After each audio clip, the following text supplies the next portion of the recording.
मिस्त्री भगवान की जय, धन से मिस्त्री भगवान की जय, उन्नत पार्श्वनाथ भगवान की जय, शांतिनाथ भगवान की जय, प्रसन्न महादेव भगवान की जय, ओंकेश्वर बाहुबली भगवान की जय, 24 तीर्थंकर भगवान की जय, अजय श्री गुरु गुरुदेव की जय, अजय श्री संत स्वामी की जय, अजय गुरु श्री देवजी जी महाराज की जय, हम गुरु श्री देवजी महाराज की जय, अमरदास की जय, लोगों महाराज जय, जय संत रानी माता जय, श्री रघुनाथ साहब की जय, जय महाराज की जय।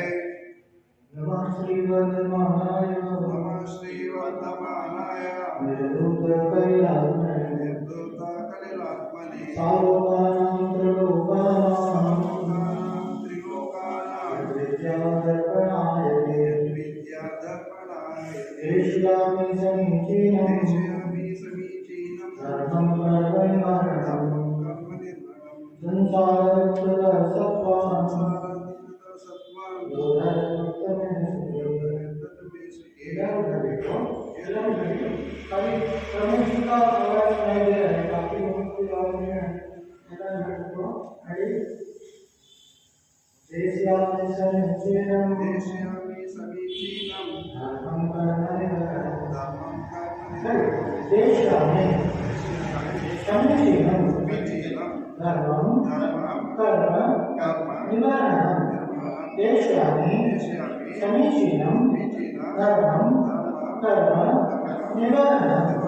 देशयामि समीचीनं धर्मं कर्मनिर्वहणं संसार दुःखदा सत्वाना यो धर्मोत्तमे सुखे संसार दुःखदा सत्वाना यो धर्मोत्तमे सुखे संसार दुःखदा सत्वाना यो धर्मोत्तमे सुखे देशामे समीचीनं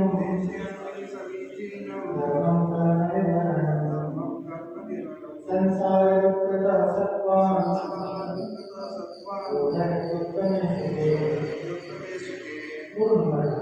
सत्दृष्टि ज्ञानं वृत्तानि धर्मं धर्मेश्वरा विदु सत्दृष्टि ज्ञानं वृत्तानि धर्मं धर्मेश्वरा विदु सत्दृष्टि ज्ञानं वृत्तानि धर्मं धर्मेश्वरा विदु यदि कर्तनीकानि भवन्ति न वर्तते यदि कर्तनीकानि भवन्ति न वर्तते यदि कर्तनीकानि भवन्ति न वर्तते सद्दृष्टि ज्ञानवर्तानि धर्मं धर्मेश्वरा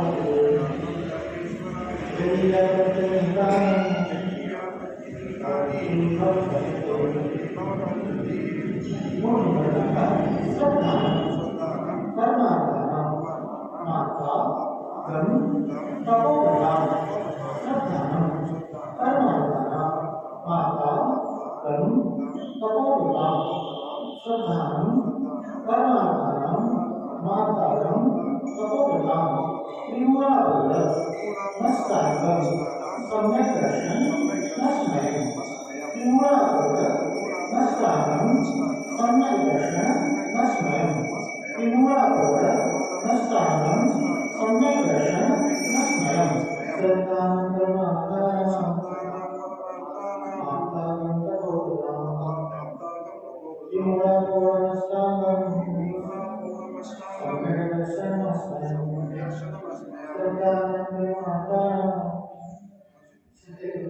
भवितव्यं नियोगेन नान्यथा प्राप्यता भवेत् भवितव्यं नियोगेन नान्यथा प्राप्यता भवेत् भवितव्यं नियोगेन नान्यथा प्राप्यता भवेत् आप्तेन चिन्नदोषेण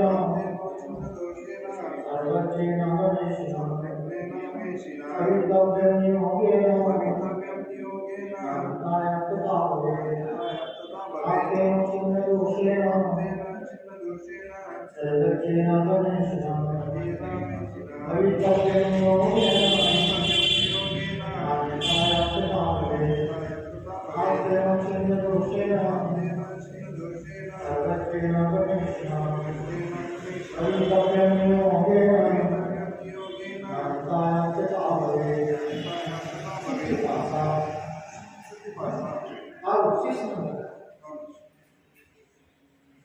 छुट्टी भाषा जरातंत्र ब्रह्मांड वयस्मय छुट्टी भाषा जरातंत्र ब्रह्मांड वयस्मय छुट्टी भाषा जरातंत्र ब्रह्मांड वयस्मय नरागद्वेष मोहाश्च यस्यात् स प्रकीर्यते नरागद्वेष मोहाश्च यस्यात् स प्रकीर्यते नरागद्वेष मोहाश्च यस्यात् स प्रकीर्यते चुट्टिभाषा जरातंत्र नरागद्वेष मोहाश्च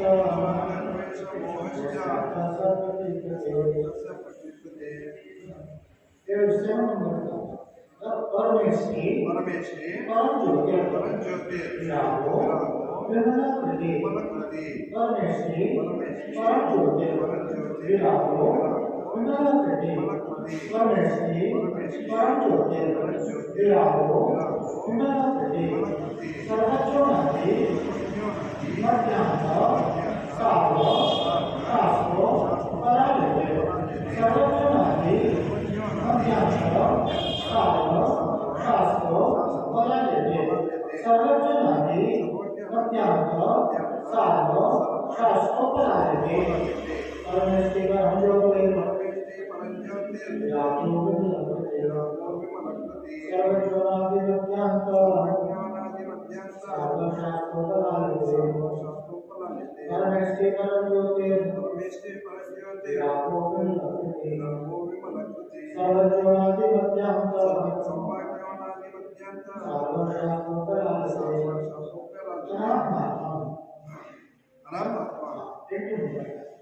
अनात्मात्म जिनारागे शास्त्र शास्त्री सतोहितम् अनात्मात्म जिनारागे शास्त्र शास्त्री सतोहितम् अनात्मात्म जिनारागे शास्त्र शास्त्री सतोहितम् धनक्षेत्रे परस्परः मौर्य किमपेक्षते धनक्षेत्रे परस्परः मौर्य किमपेक्षते धनक्षेत्रे परस्परः मौर्य किमपेक्षते अनात्मात्म विनारागे शास्त्र शास्त्री सतोहितम् धनक्षेत्रे परस्परः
सारवं सारवं शास्त्रं शास्त्रं आपत्तिघटनं आपत्तिघटनं तत्त्वोपदेशप्रसादं तत्त्वोपदेशसर्वं शास्त्रं शास्त्रं आपत्तिघटनं आपत्तिघटनं तत्त्वोपदेशप्रसादं शास्त्रं आपत्तिघटनं आत्मवचनमृदङ्ग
स्वभावतो शुचोपाये स्वभावतो शौचकाये ज्ञानत्रय ज्ञानत्रय पवित्रते देवोत्साहवनते गुणात्मने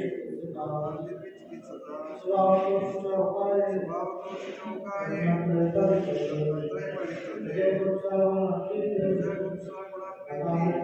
गुणात्मने चिकित्सका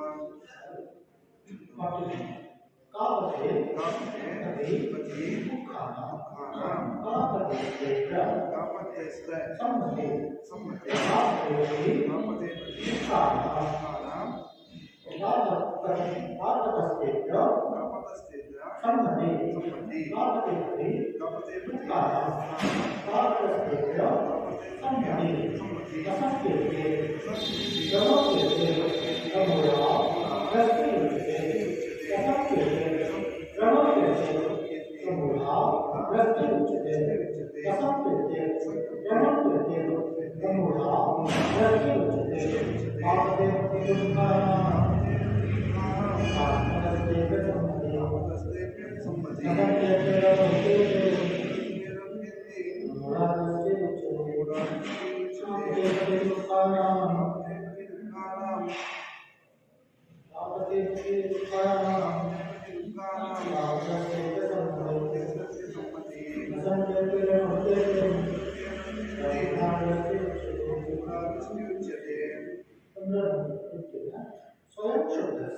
स्वयं शुद्धस्य मार्गस्य बालाशक्ति जनाशय स्वयं शुद्धस्य मार्गस्य बालाशक्ति जनाशय स्वयं शुद्धस्य मार्गस्य बालाशक्ति जनाशय वाञ्छतां यत्प्रमाजन्ते तद्युक्तो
सम्यक दर्शन के 8 अंगों को अपन ध्यान करेंगे। इसके बिना जो सम्यक दर्शन अधूरा है। सम्यक दर्शन पूर्ण कब है? सम्यक दर्शन निर्दोष कब है? जब ये सारे 8 अंग उसमें पाए जाए। इन 8 अंगों के बिना ये सम्यक दर्शन नहीं हो सकता। हाँ, निर्दोष नहीं है। अगर एक भी अंग कम है तो सम्यक दर्शन में दोष है। और शुद्ध सम्यक दर्शन में ये 8 तात्पर्य भी हमें आवश्यक है। और स्थितिकरण अनुसार से ध्यान रखिए कि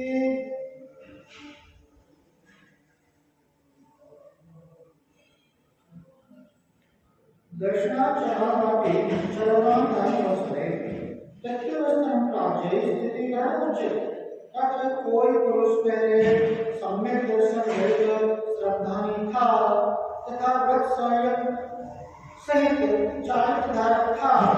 पश्चात किसी प्रबल कषाय के उदय से, कोटि संगति से, राग की तीव्र वेदना से, दरिद्रता से, मिथ्या उपदेश से तथा मिथ्या दृष्टियों के मंत्र तंत्र आदि चमत्कार देकर सत्य श्रद्धांग आचरण से चलायमान होता है तो उसे विचलित होता है तो उसे विचलित जानकर जिन धर्म में वात्सल्य है ऐसे धर्मात्मा प्रवीण पुरुष उसे उपदेश आदि देकर पुनः सच्ची श्रद्धांग आचरण में स्थापित कर दे।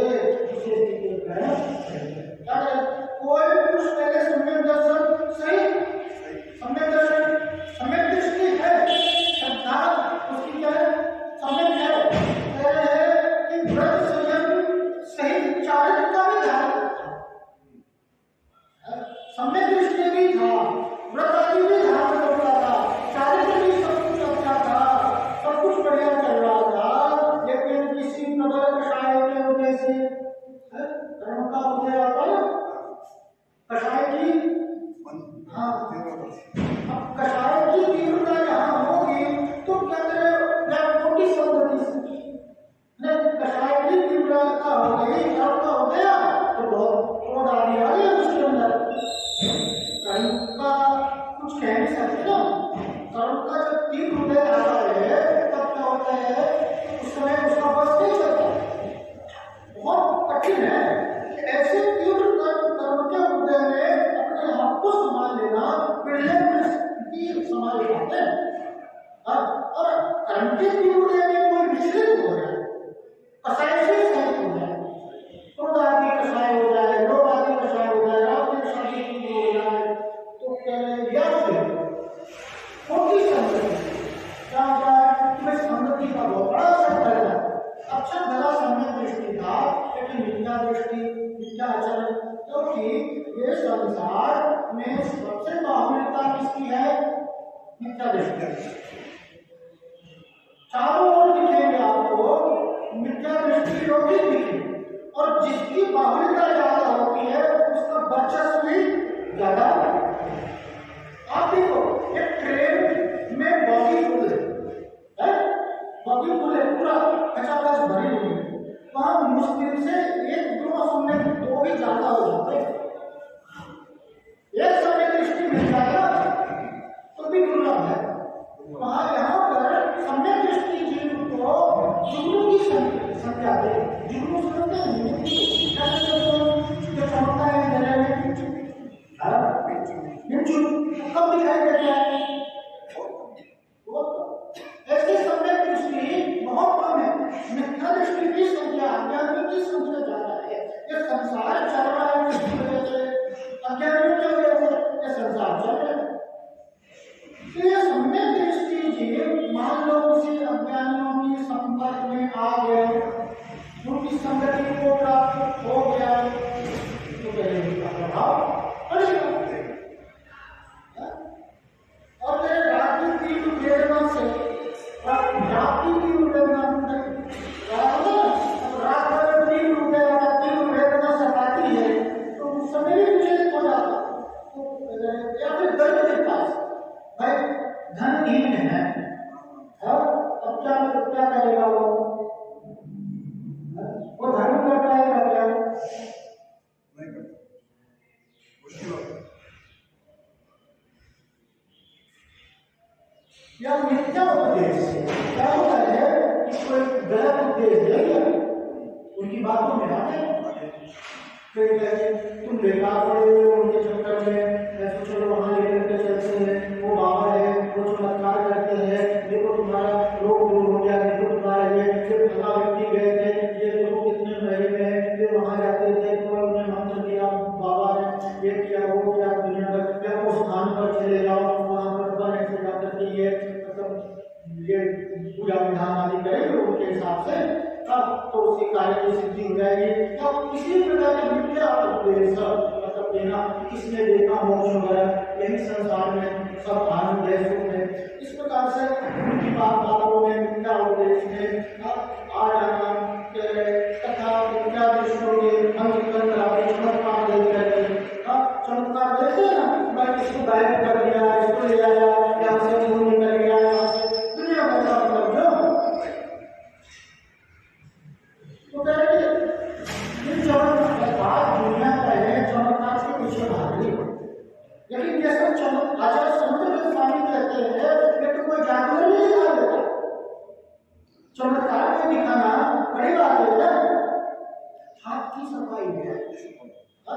बेंगलोर जाते हैं ना, वहाँ पर पूरा सेट मिलता है, जादू का सेट मिलता है। फिर जादूगर बनना है, कोई जादू मंत्र चमत्कार आदि में क्या सत्यता नहीं है, ये सब माया जाल है, हिप्नोटिज्म। और अक्सर लोग बढ़ जाते हैं चमत्कार करने के चक्कर में। कौन नहीं चाहेगा मेरा तत्काल कोई काम बन गया, कोई ऐसा मंत्र मिल जाए तो मेरा काम है, कुछ करना पड़ेगा। ऐसा कोई मंत्र नहीं होता। वर्तमान में तो मंत्र तंत्र वगैरह सब क्या है, सब ठग दिया चल रही है, सब क्या आज एक हर व्यक्ति का है परिणाम है। और ये तो आंतरिक लोग हैं, ये उसकी परेशानी को फायदा उठाते हैं। ये पता कर लो, ये ठीक है, ये फलाना यंत्र है, उसको इस दिशा में रखो और ऐसा। हमें बात बताओ कि अगर इस मंत्र को के द्वारा, इस मंत्र के द्वारा अगर कार्य की सिद्धि होगी, तुम मेरे लिए धन की वर्षा करवा सकता है, तो तुम मेरे से धन की अपेक्षा तो रखता।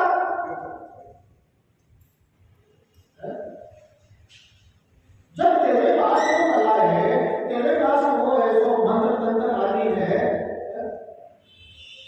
कि तू मेरी सारी तकलीफ को दूर कर सकता है, तो तू खुद का तकलीफ नहीं हो, तू मेरे रोग को ठीक कर सकता है, मेरे लिए ऐसा सारा ये जगह होता है कि रोग ठीक हो जाएगा, तो फिर तुझे रोग क्यों होता है?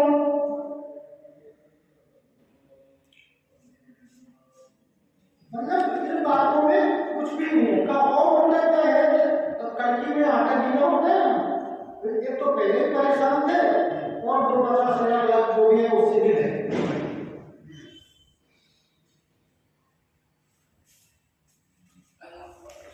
यहाँ पर क्या कर रहे हैं कि ऐसे मतलब तंत्र मंत्र आदि चमत्कार को देख करके सत्य श्रद्धानुआ आचरण से चलायमान होता है लोग।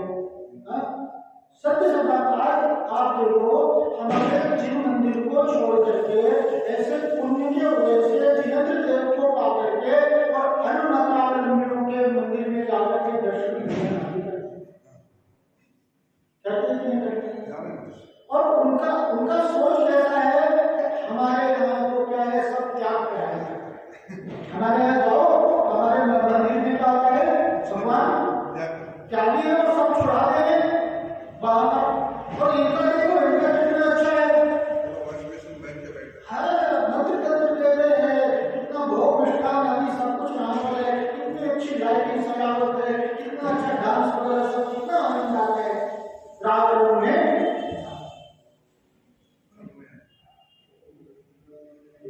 ये देवता इस प्रकार से क्या होता है कि लोग भ्रमित हो जाते। ऐसे सच्चे देव को आकर के भी जो कर्म का हो गए विचलित। यहाँ पर कह रहे हैं कि धर्म वत्सल, जो धर्म के रुचिमान पुरुष है, जो धर्म में प्रीति रखते हैं, जो धर्म में प्रेम रखते हैं, क्या कहते हैं कि वे ऐसे पुरुषों को उपदेश आदि दे करके भैया तुम क्या कर रहे हो, तुम ऐसे सर्वश्रेष्ठ जीव धर्म को पा करते हैं, तुम्हें पाशा भगवान सुखी नहीं दिखा देते, और जो सुखी तुम्हें पाशा भगवान दिखाई देते हैं, तो फिर कौन तुम्हें सुखी कर सकता है? भाई जो सुखी होगा विश्व सुखी कर सकता है, तुम्हें सुख चाहिए ना, तो तुम्हें उनके पास जाना होगा जो सुखी है, जो खुद दुखी है, जो खुद अपने जीवन को ठिकाना नहीं है, वो तुम्हें कैसे सुखी कर सकते हैं? उनकी शरण में जाओ। ऐसे पुण्य के वजह से जिन धर्म को पाया, जिनेंद्र देव को पाया, तो उनकी शरण में भरोसा रखो। अब तक तुम्हें जो कुछ भी प्राप्त हुआ है, पूर्व के ऐसे उत्कृष्ट कर्मों के प्रतिफल से प्राप्त हुआ है। जब जीव धर्म किसी को यूं ही नहीं मिल जाता, और ऐसे जीव धर्म को पा करके अगर सावधानी नहीं हुआ तो क्या होगा, हीरा पा करके और पत्थरों में भटकता है। क्या कहे यहाँ पर, नहीं, ऐसे जिनेंद्र के ऊपर सत्ता है, जिनेंद्र के ऊपर भरोसा है कि हर मनोकामना की पूर्ति है। अरे जिनेंद्र देव की भक्ति संसार के रूपों सुखों को दिलाते हुए उस श्रेष्ठ परम सुख को दिलाती है। अगर उस परम सुख पर भरोसा है तो तुझे सुखी होने के लिए और कोई दूसरा उपाय नहीं। एक और जिन धर्म ने तुझे सुखी कर सकता है। कहा करते हैं कि ऐसे सत्पुरुष, वत्सल पुरुष, धर्मात्मा पुरुष ऐसे धर्म से या कोई चातुर्य से विचलित हो रहा है तो क्या करते हैं, उसे धर्म मार्ग में स्थिर करते हैं। इसके करें स्थिति यानी ना धर्म से तो विचलित हो रहा है, तो मार्ग से भटक गया है। बता कि भाई कोई भूला भटका रहता है, भूल भूल के इधर से इसको जाना नहीं होता। अब तो कई लोग क्या करते हैं, भैया इधर से उधर चलेंगे ना, उधर से उसको घुमाते हैं। लेकिन जो सच्चे व्यक्ति होता है कहते हैं भैया आप गलत, आप पकड़ो इधर सीधा ये रास्ता पकड़ लो और आप यहाँ से वहां। ऐसे मोक्ष मार्ग में जो विचलित हो गया, मोक्ष मार्ग में जो भटक गया है, उसे क्या करना, वापिस मोक्ष मार्ग में स्थापित कर देना, वापिस मोक्ष मार्ग में लगा देना, कहता है स्थितिकरण अंग कहलाता है। यहाँ ऐसा विशेष करना, किसी धर्मात्मा और सम्यक दृष्टि तथा व्रति पुरुष के परिणाम यदि रोग की वेदना, दरिद्रता, वियोग से, धर्म से चिढ़ जाए तो धर्म से प्रीति करने वाला समझदार पुरुष से धर्म से छूटता जाकर उपदेश आदि देकर धर्म में स्थिर करके उसमें क्या कहते हैं, स्थितिकरण होते हैं। क्या ऐसा करके किसी धर्मात्मा अव्रत सम्यक, अभी क्या है, व्रत को धारण नहीं या फिर क्या है, जो व्रत को धारण किया है, जिसने संयम आदि को अंगीकार किया है और इनके परिणाम यदि रोग की वेदना से बिगड़ गए, तीव्र रोग हो गया तो रोग से क्या कहते हैं, परिणाम बिगड़ते हैं। कहता है तो रोग है तो रोग से तो कहते हैं कि बिल्ली मुझे भोजन दे दो, मुझे भोजन दे दो, आज आपका क्या है, तुम क्या कहते हैं कि कोई बात नहीं मैं बाद में देख लूंगा, ऐसा पर अभी तो क्या है, तीव्र वेदना सता रही है, मुझे भोजन दे दो। नहीं, उसको कहते देखो आपको व्रत है, आपने ऐसा देखो अभी तक इतना तो पालन किया ना, आपको थोड़ा सा समय और रह गया है।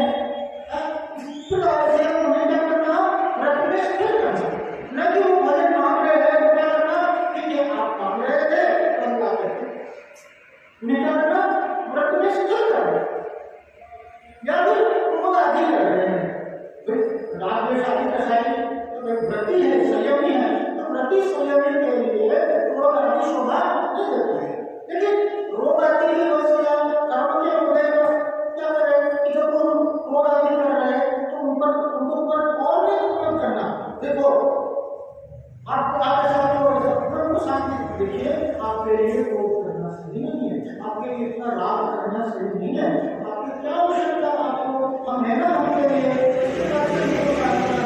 क्या करना, स्थितिकरण करना, या दरिद्रता, दरिद्र है, धन संपत्ति आदि का अभाव है उसके लिए, तो वो क्या मंदिर आदि में असमर्थ है, अपने व्रत का पालन करने में समर्थ है, प्रतिमा आदि व्रत लिया हुआ है, तो क्या मंदिर में व्यापार आदि करेगा तो मंदिर उसको पूजा कैसे कर पाएगा, व्रत का पालन कैसे कर पाएगा, तो क्या करेगा, भैया हम आपका खर्चा उठाते हैं, आपका जो भी है उसका खर्चा हम उठाते हैं, आप आराम से आओ मंदिर में रहो, आप यहाँ पर आराम से साधना करो, व्रती है ना, एक प्रतिमा दो प्रतिमा धारी है, आप आराम से पूजा विधान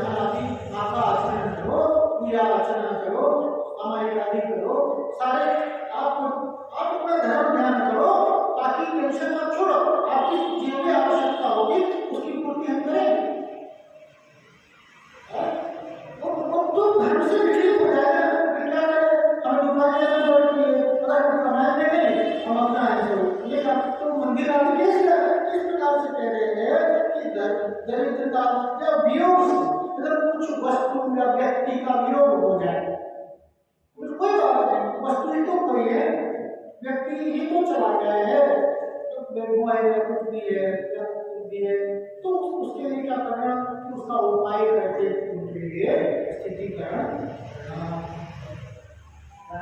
तो धर्म से प्रीति करने वाले समझदार पुरुष उसे धर्म से छूटता ज्ञान जब क्या करते हैं, वापिस संयम के मार्ग में लाकर उसे स्थितिकरण करते हैं।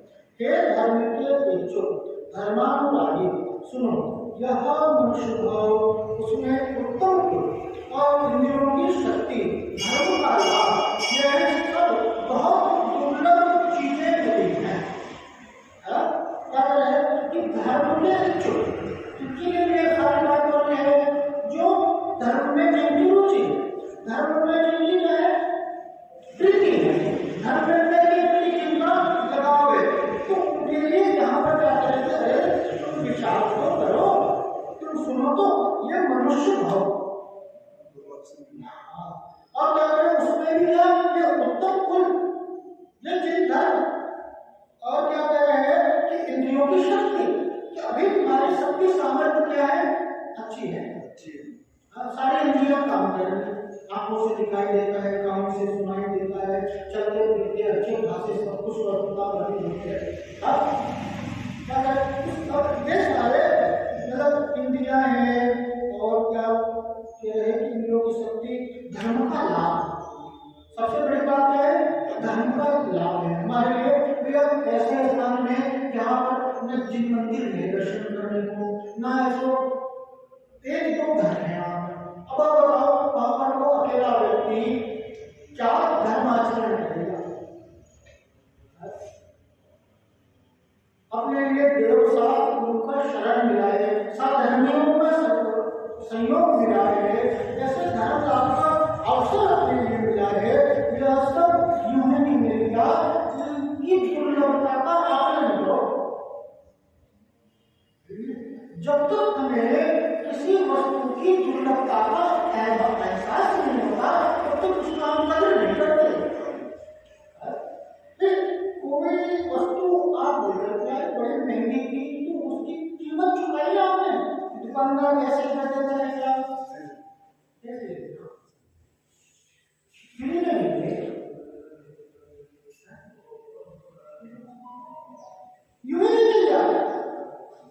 आपको इस बात का एहसास है कि मैं कितनी कीमत चुका के ये वस्तु लेकर जा रहा हूँ, तो आप क्या करते हो, जब पैसा कमाते हो तो यूं ही कमा लेते, क्या कर सकते, यूं भी नहीं आता है पैसा, सुबह से शाम तक आपने मेहनत किया और क्या 10-25-50 हज़ार रुपये आए, तो क्या करते हैं,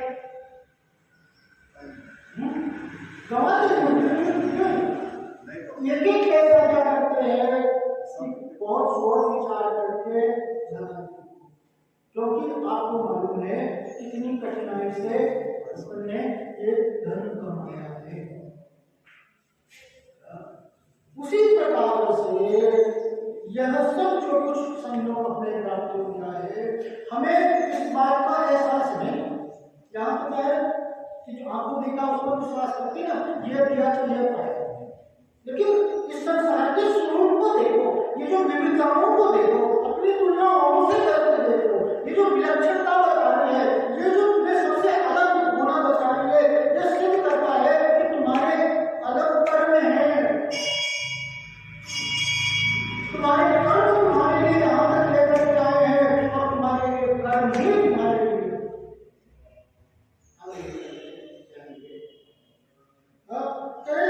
इन सबका आकलन करो, मैं क्या कर रहा हूँ, मुझे क्या करना चाहिए, अपने हित अहित का विचार बना, तभी तो सबकी सार्थकता है। कि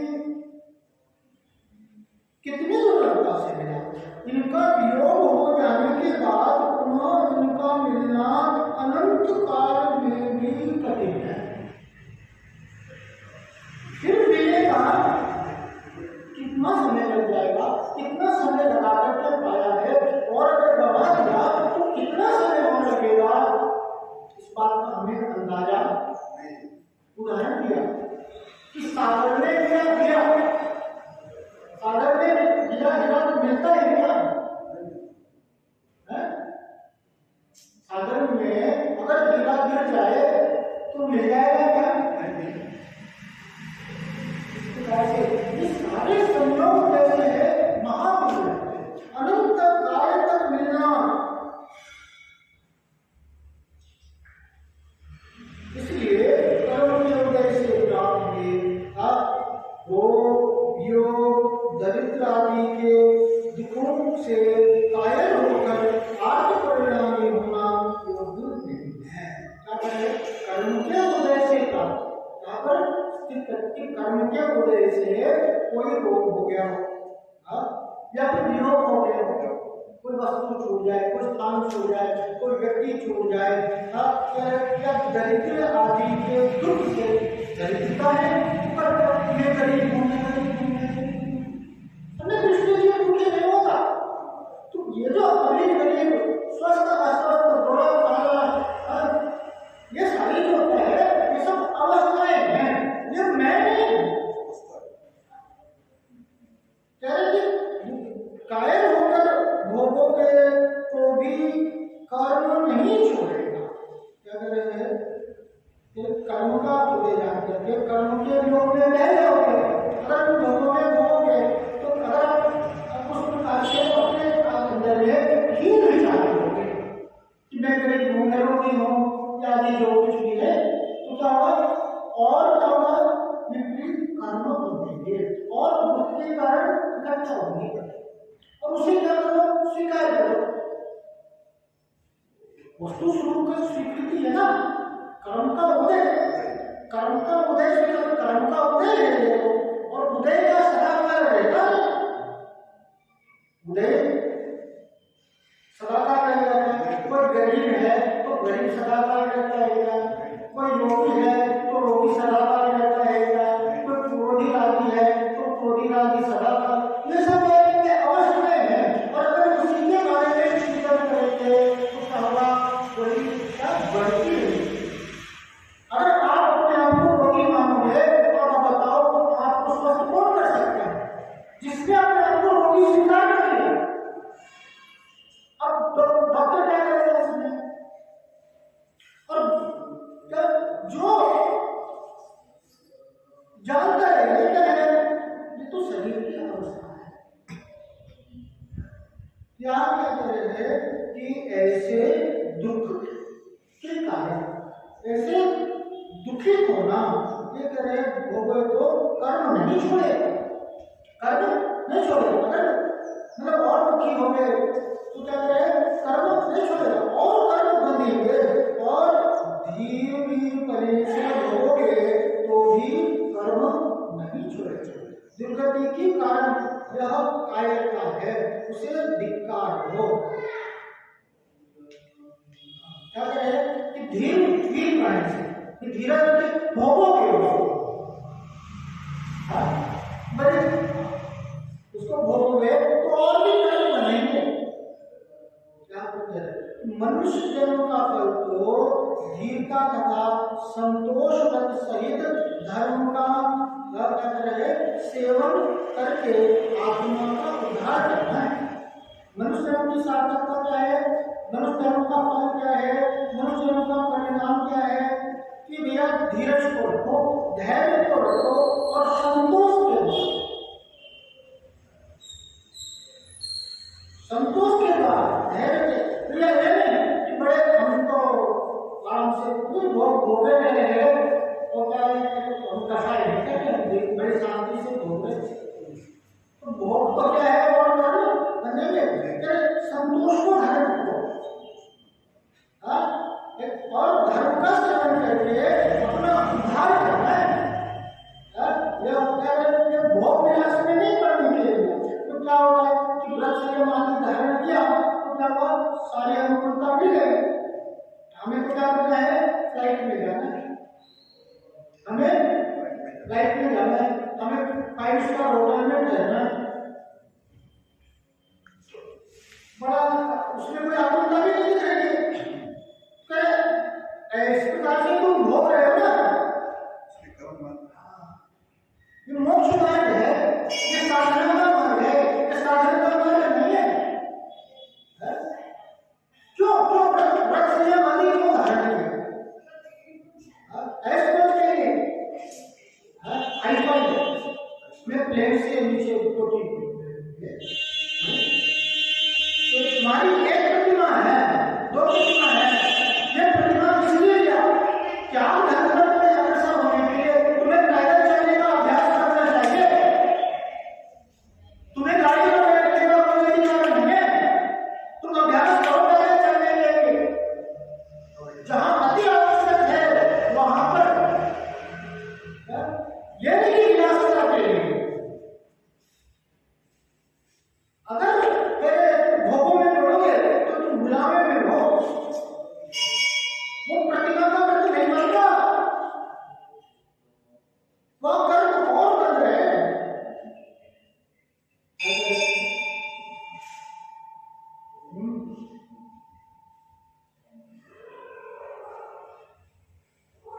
यहाँ तो धर्म ही शरण है और लोग तो उत्पन्न हो ही होगा, संयोग है वह योग से ही होगा। क्या है? धर्म ही शरण है और जो संयोग है, जो कुछ भी हमें प्राप्त हो गया है, इसका अंतर विचार करो, इसका वियोग निश्चित है। आकुलित होते ना, और आकुलित होते हैं तो क्या होता है? मेरे वस्तु छूट गई है, लेकिन वस्तु स्वरूप क्या कहता है कि अगर कोई वस्तु का संयोग हुआ है हमारे पास तो ये निश्चित मानो उसका वियोग जरूर होगा। जहां संयोग है वहां पर वियोग निश्चित है। जो जाता है वो मेरा नहीं, जो मेरा है वो जाता नहीं। अब सोचो, जो इस बात को अपनाए बैठे हुए है उसको कौन दुखी कर सकता है? दुखी तो वो होता है जो संयोगों में शाश्वत होने की विचार होता है कि सदाकाल मेरे पास में रहे। लेकिन धर्म क्या कहता है, तत्व ज्ञान क्या कहता है? ये सब सदाकाल रहने वाला है। चलो दुखी होना है,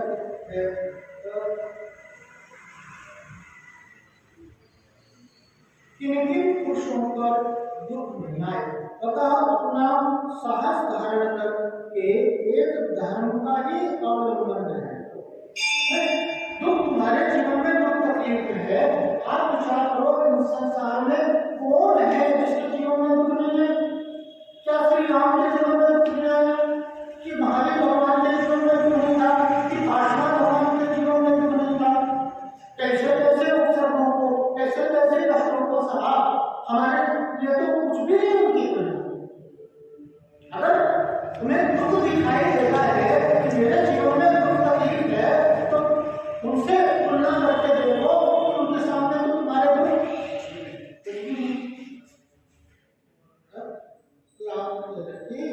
कि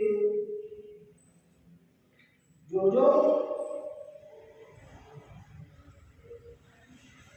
धर्म का ही अवलंबन करें, धर्म ही है जो तुम्हारे लिए क्या कर सकता है? सुखी एक धर्म से ही तुम्हारा हित है, एक धर्म ही है जो तुम्हारा भला कर सकता है और कोई दूसरा होता है।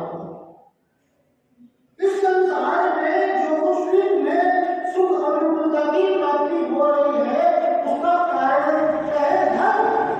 और आगे भी जो तुम्हें सुख अनुकूलता की प्राप्ति होगी धर्म ही काम आएगा। ये अच्छे कर्म, ये सब कार्य ही जीवन में हमारे लिए सारी इच्छाओं की पूर्ति का माध्यम है। हमारी इच्छाओं की पूर्ति होती है, हमें सुख मिलता है, हमारी अनुकूलता मिलती है, अब हमारा चाह होता है। उसके पीछे का कारण क्या है? सब धर्म। ये धर्म ही शरण है।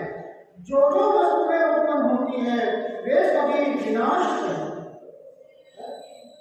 जो कुछ भी उत्पन्न, जब उत्पन्न हो तस् विनाशो भवति नियमेन। जो भी वस्तु उत्पन्न हुई है उसका विनाश होना निश्चित है। कुछ भी शाश्वत है क्या? सॉलिड है, तो इस तरह का क्या है? अरे वो लोहा का है, जो गिरना है बहुत सॉलिड है, वर्षों वर्षों चलेगा, आप बनाने प्रति पल प्रति क्षण क्या हो रहा है इसमें? ह्रास हो रहा है। ये उसका रूप वो नहीं है जब पहले दिन आया था ना, वो रूप और आज का रूप है। वो रूप है क्या? पुराना हो गया ना, ये ह्रास की ओर जा रहा है। नियम है कि जिसकी उत्पत्ति होती है उसका विनाश होता ही है, नियम से होता है।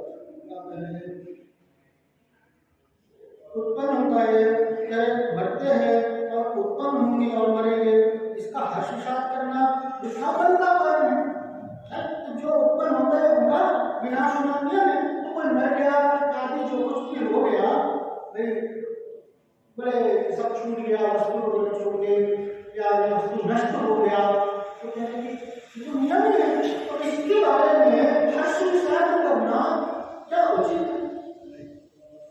सीधा सोचा सा सूत्र है।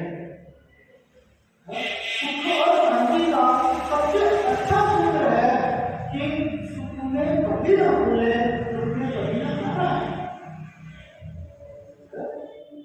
कर्म का उदय, कर्म सिद्धांत पर विचार करे, सुख में कभी भूलने का ना अच्छा हो जाए तो बहुत हर्षित मन हो जाए, क्योंकि वो सदाचार रहता है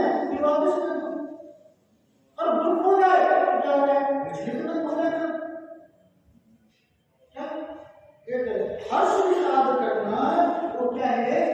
उसका बंध का कारण है। अगर खुशी होते हो, मतलब अनुकूलता में इच्छा पूर्ति हो जाती है, आदि जो आपका अच्छा हो जाता है, तो आप प्रसन्न हो जाते हो। ऐसे में हर्ष करना, दुख के कारण कष्ट पीड़ा आदि होती है, प्रतिकूलता आदि होती है, तो उसमें क्या है? विषाद करना, दुख करना, क्या है? ये सब क्या है? वृथा बंध का कारण है। समता को धारण करो, समत्व को धारण करो। सिर्फ क्या जो कुछ भी हो रहा है उसे क्या जानो और देखो, उसे स्वीकार करो। तो ये समत्व का कारण है। स्थितिकरण अर्थ कह रहा है अपने स्वरूप का विचार और स्वरूप में स्थिर। ये सब क्या है? ये सब तो अवस्थाएं हैं जो सदाकाल रहने वाले नहीं है। समय हो चला है, स्थितिकरण और आगे जो लोगों को अपन आगे विचार करेंगे इस विषय में। आज यहीं पर पूरे परिचय श्री भगवान की जय, श्री भगवान की जय, प्रार्थना भगवान की जय।